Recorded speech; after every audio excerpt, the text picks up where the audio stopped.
Hello everybody, welcome back to the NCAA Football OA Dynasty Mode Explanation Series. We are now approaching, it says week 7 for the magazine, but really we're in week 6, and I will go ahead and show you the rankings to start things off as per usual. As you see, UCLA surprised, Bruins are stunned 24-7 by an overachieving Oregon State team. Wow, call them overachieving, really. I mean, granted, they did win with the backup quarterback, so fair point there. ESPN, fair point. Number 1, you have LSU. Then you have Arkansas. Then Florida. You have the SEC, top 3 teams. Then you have USC. Virginia Tech being the team that's in at number 5 now. TCU, Florida State, Wisconsin, Texas, Penn State, then California, UCLA, Miami, Nebraska, Tennessee, Hawaii, Georgia, then McNary Central, Notre Dame, Texas A&M, Texas Tech, Ohio State, Kansas State, and Michigan, followed by West Virginia. Then getting some votes are Rutgers, Boise State, Iowa, Mickey, Louisville, Michigan State, and Oklahoma State. Rutgers and Boise State dropped out because of their losses. Meanwhile, for the media, you have LSU, Arkansas, Florida, so the top 3 matches the coaches poll. Then you have TCU at number 4, USC at number 5, Virginia Tech at 6. They agree with the coaches with Florida State at 7, and Wisconsin at 8.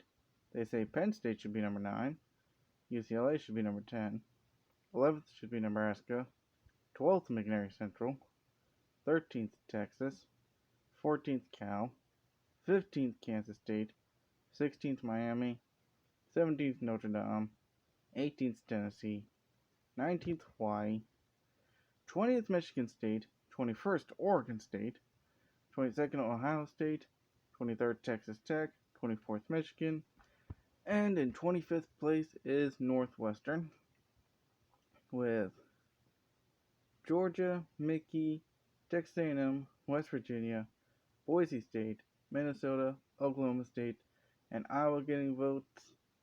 As you can see, Boise State and Rutgers dropped out. And now it's time for the bottom 10 for the week number 6.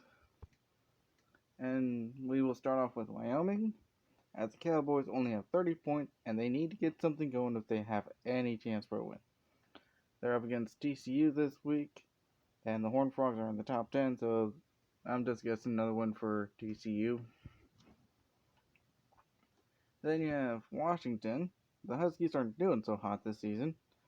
A season they hoped they would have a little bit of luck and have a win by this point, but an 0-5 overall record and 0-2 in conference play isn't what Russell Wilson wanted, and allowing 211 points so far doesn't help either. Then we have Tulane, who's only scored 65 points, and they need to get going. At 65 points through 4 games, they need to improve on that before they think the season is lost. Granted, they just came off of a loss to the number 1 team in the nation, so slight pass on that end, but you still got to put some points on the board. They're up against Army in their next matchup, so see how that goes there. Then number 4 is BYU, and the Cougars do need to start playing some defense. Otherwise, the high expectations were all for naught, because remember, they were starting off the year ranked 43rd in the nation.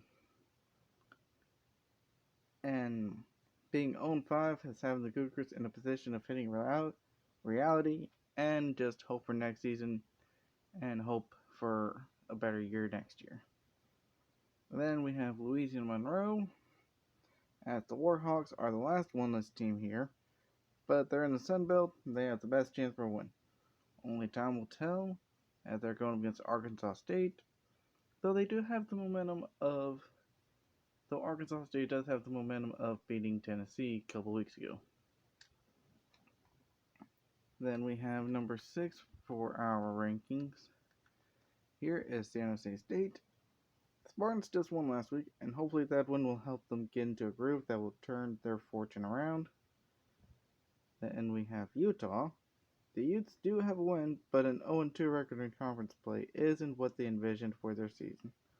But the season is already halfway through, and they have to get rolling in some way to get into bowl contention. And they beat Utah State last week as well, so it's an in-state win. They're glad about that. At number 8, we have North Carolina. The Tar Heels aren't doing well, and at this rate, they're just looking forward to basketball season. And 1-4, 0-2 conference record with their last game just being tossed around by Virginia Tech, 34-3. So best of luck for them turning it around. At number 9, we have Stanford. The Cardinals are sitting at the bottom of the Pac-10 at an 0-3 record, and they need to get something going with head coach Andrew Luck. They have to turn it around and try to get into bowl contention themselves, but I don't think they could be able to possibly get it anytime soon. And then we have at number 10, Alabama. Crimson Tide have been having that proverbial crimson mask still going. 4 straight losses, and all potential momentum has been killed off. They just need to regroup and just mentally prepare for Auburn at the end of the season. That's all they should really do, because just focus on getting the bragging rights in the rivalry game. And now it's time for the 5 key games of the week. And we are going to start off with this matchup right here, Georgia versus Tennessee. In this big top 25 matchup between 2 top teams of the SEC, Georgia goes to Knoxville inside Neyland Stadium to battle Tennessee. The Bulldogs are riding high on a 4-game win streak, doing so scoring over 32 points per game. Meanwhile, Tennessee is coming off an upset loss to Arkansas State, but have had a week to rest and recover from it. Both teams look even when it comes to their overall ratings, because I see Georgia's got B+, B+, and B, and Tennessee's just B+ all around. Stats, though, they kind of look similar, well, except for Georgia's, because they do have a lot more rushing defense allowed than Tennessee, and Tennessee's just a bit better on offense, but, just rating-wise, looks about even. But I do think Georgia's momentum from the 4-game win streak is going to be enough to carry them to the win, and try to carry that momentum into the match against McNary Central next week. Now, the next game is, I feel like, it's an underrated one, and this is Northwestern versus Michigan State. This matchup against underrated teams in the Big Ten. The Wildcats go on the road to face off against the Spartans of Michigan State. Northwestern is having one of their best seasons yet, currently being undefeated at 5-0, and is looking strong after beating the normal Big Ten powerhouses of Ohio State and Michigan. Meanwhile, Michigan State is sitting pretty themselves at a 4-1 record, and looking strong themselves to be in contention for the Big Ten championship. I think that Northwestern will pull off another win, because their offense may not be producing like how a top team should be producing. Their defense certainly makes up for it, and this will be Northwestern's key to victory. Now, the next game that I have as a key game is, of course, our 5th ranked curse game between Virginia Tech and this week's potential lucky person to upset the team, Clemson. Virginia Tech is the latest team to be ranked 5th, so the curse could be put upon them. Heading into a place nicknamed Death Valley doesn't help at all. That much for people who actually believe the curse exists. And at this rate, 5 weeks through the season, each 5th ranked team has lost, so at some point, people probably are believing about this 5th ranked curse. Clemson is just heading to this game with a little more confidence, knowing how teams have lost in the 5th place all season long, and looking to continue the trend.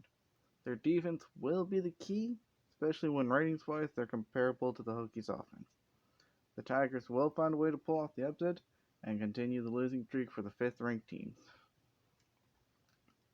Now this one I just put in kind of like more or less unexpected, and it's these two WAC teams in action here, at the Vandals, who are 1-4 and on a 3-game losing streak, look to change their fortune against the Spartans team, whose confidence is higher after claiming their first win of the season last week.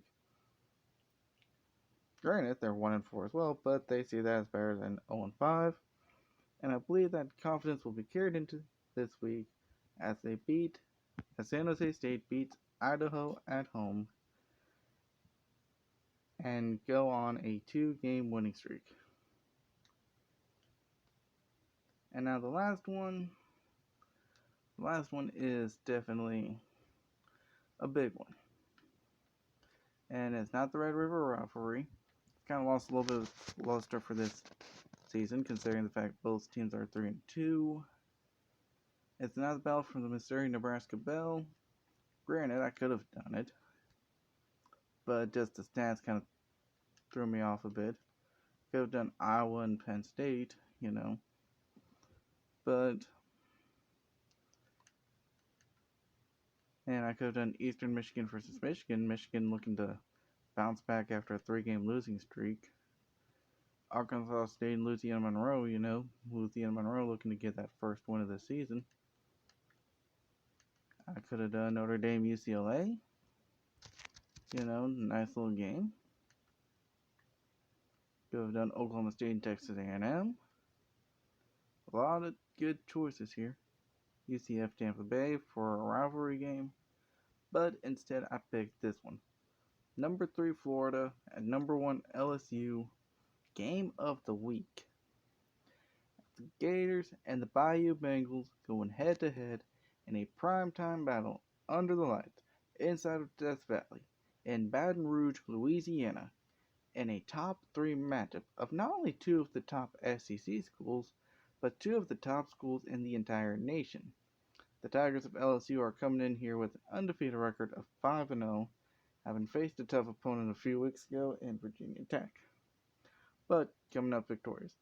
Meanwhile, Florida suffered a Week 3 loss to Tennessee, causing it to be their only blemish on the record, but still an impressive 4-1.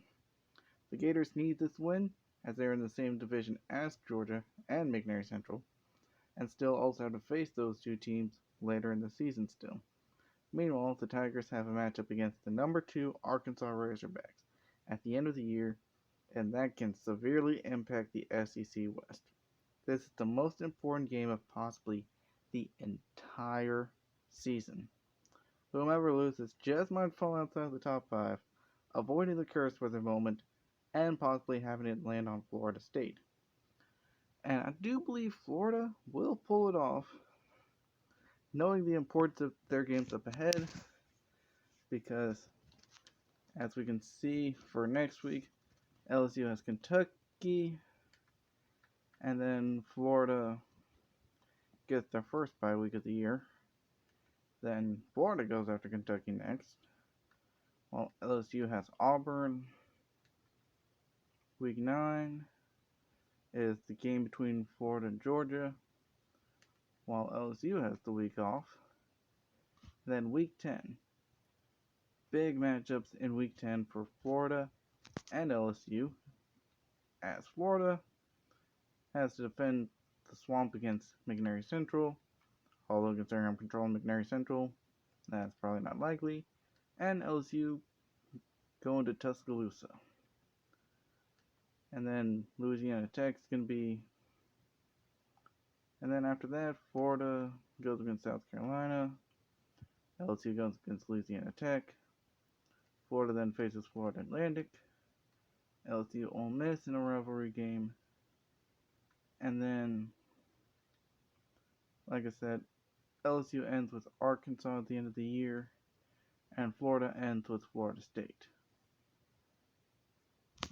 So, that's it for this week, and I will go and try to do the games, and I will see you all next time.